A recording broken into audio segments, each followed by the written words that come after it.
It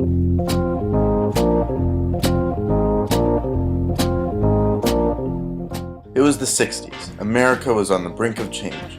Men and women of all ages, racial, social, and economic backgrounds came to Chicago to express their outrage about the war in Vietnam. It was 1968, and protesters came from all over the country to let their voices be heard, and the setting couldn't have been more perfect: the Democratic National Convention. The protesters came for peace, and they were met with police force. They came hoping to end war, and were met with tear gas and billy clubs. They believed in free love, and they were met with hostility and violence. They expressed their right to free speech, and were gagged, beaten, and thrown in paddy wagons. What rights did these demonstrators have to be able to assemble and protest? And what responsibility did the politicians and law enforcement agencies have to allow them to peacefully protest while also keeping them safe and retaining order in the streets of Chicago? The 1960s, a time of revolution, where millions of young adults and students demanded a new America. This time of turmoil in our country was perfect to promote reform. There were hopes of withdrawal from the war overseas in Vietnam, demand for desegregation, equality, and unrestricted speech. At the same time, the sexual revolution, women's liberation, and a drug culture was evolving, emboldening and unifying the youth of America to come to the streets to fight the political system. These conflicts and the demand for change led our country into a true crisis. America's proud claim of being a democratic society was put to the test. Never before had there been such a breakdown of the political and social system in our country. The events that took place during and after the Democratic National Convention of 1968 became a true turning point in American history. Following the convention, there was much controversy surrounding the government's protection of the people's constitutional right to free speech, to assemble and to have a fair trial, and many had questions about the responsibility of the media, the public, and the government, and how they responded to public violence and protests. Political consultant Donald Rose writes for the Chicago Daily Observer. In 1968, he was an organizer for the National Mobilization Committee to End the War in Vietnam and was a protester at the convention. The rights of people to protest and to come protest at the convention or within earshot or eyeshot of the convention were completely obliterated. The atmosphere was poisoned, and the cops felt they could get away with anything. The 50s and 60s brought many political, economic, and social issues that were not resolved for some 20 years. However, it was clear that reform was coming, as new political figures were bringing fresh radical ideas.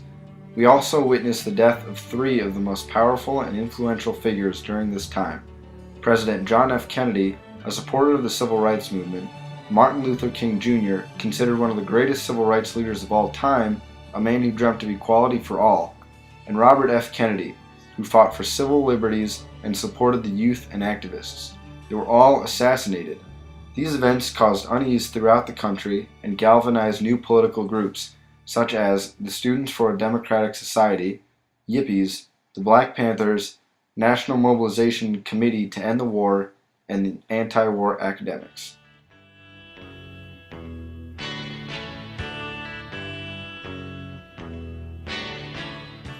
By 1968, many Americans had begun to question why we were fighting in Vietnam and not focusing on the internal issues in our own country. American casualties were at 50,000, and American citizens were outraged and wanted their loved ones back home. The war was launched to stop the growth of communism in Southeast Asia and spread democracy. Yet people believed that at home, democratic rights were being interfered with by the very system that was meant to protect them. The war caused tension between politicians and the youth and was the subject of much political discourse. The Democratic Convention was an exciting time for politicians. After Lyndon B. Johnson's resignation, the Democratic Party had come together to nominate candidates for president and vice president and establish a platform for their party. In 1968, the convention was held at the International Amphitheater in Chicago. Although there had been larger and more violent protests throughout the country before, Chicago's Mayor Richard J. Daley intended to showcase his and the city's achievements to national Democrats and news media. Because the nation was divided over the Vietnam War and assassinations of Kennedy and King, Daley prepared for anti-war protests. Daley knew that the media would cover the convention, and he found this the perfect time to silence the 10,000 demonstrators by hiring 11,900 Chicago police, 7,500 Army regulars, 7,500 Illinois National Guardsmen, and 1,000 FBI and Secret Service agents. During the convention, activist groups, knowing the media would be there, wanted to bring their message to the public. Our country was changing, and the world was watching.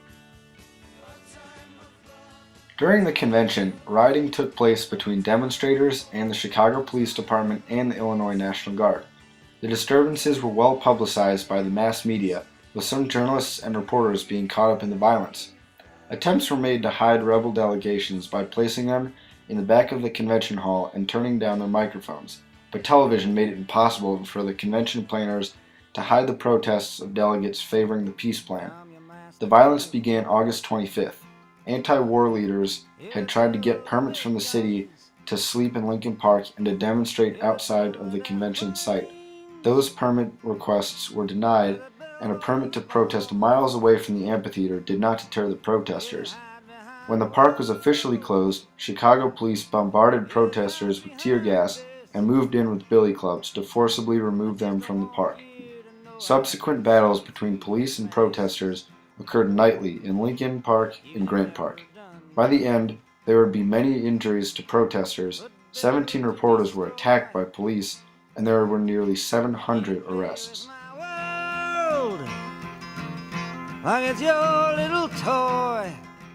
These demonstrations resulted in the 1969 Chicago conspiracy trial. 8 demonstrators were the first people ever to be charged with conspiracy under the anti-riot provision of the Civil Rights Act of 1968 and were accused of crossing state lines with the intent to incite riots. The defendants included David Dillinger, a pacifist and chairman of National Mobilization Against the War, Tom Hayden and Rennie Davis, leaders of the Students for a Democratic Society, Abbie Hoffman and Jerry Rubin, leaders of the Yippies, John Froines and Lee Weiner, who were anti-war academics, and Bobby Seale, national chairman of the Black Panther Party. During the trial, the defendants demonstrated their disrespect for the judicial process by refusing to stand for the judge. Bobby Seale requested his constitutional right to defend himself, but Judge Hoffman refused his request. He was thrown in jail even before the trial began, as Hoffman could not tolerate his angry outbursts in his courtroom. He was ordered to be bound with leg irons and handcuffs and gagged. Seale was sentenced to 4 years in jail. After the trial was over, there were 175 acts of contempt against 8 defendants and their lawyers. In the end, the defendants were found not guilty of conspiracy, and Froines and Weiner were acquitted completely. The other 5 were found guilty of crossing state lines to incite a riot. The defense had argued that the defendants were responsible citizens who were simply exercising their constitutional rights to free speech and freedom of assembly, which are guaranteed under the First Amendment. Alan Dershowitz, Harvard law professor, described the trial and orders as an outrage almost unparalleled in American judicial history. Others called presiding Judge Julius Hoffman a rotten fascist pig, a liar, Nazi, racist, low-life dog, and described him as a puppet of the Daley administrations who acted in ways that were unconstitutional. The 60s. A time of peace, a time of war. A time when people were united and the nation was divided. It was a time of political discourse and a time of censorship. The Democratic National Convention of 1968 represented one of the most violent political times in the nation's electoral history. Order in the courtroom, on the streets, in the parks, and neighborhoods seemed to be more important than protecting our constitutional rights. It left many Americans confused and disillusioned, and forced the nation to question if our political and judicial system had acted responsibly. These were disturbing times that would prove to be a turning point in history, shaping our nation forever. Will it buy you forgiveness? Do you think that it could? I think you will find when your death takes its toll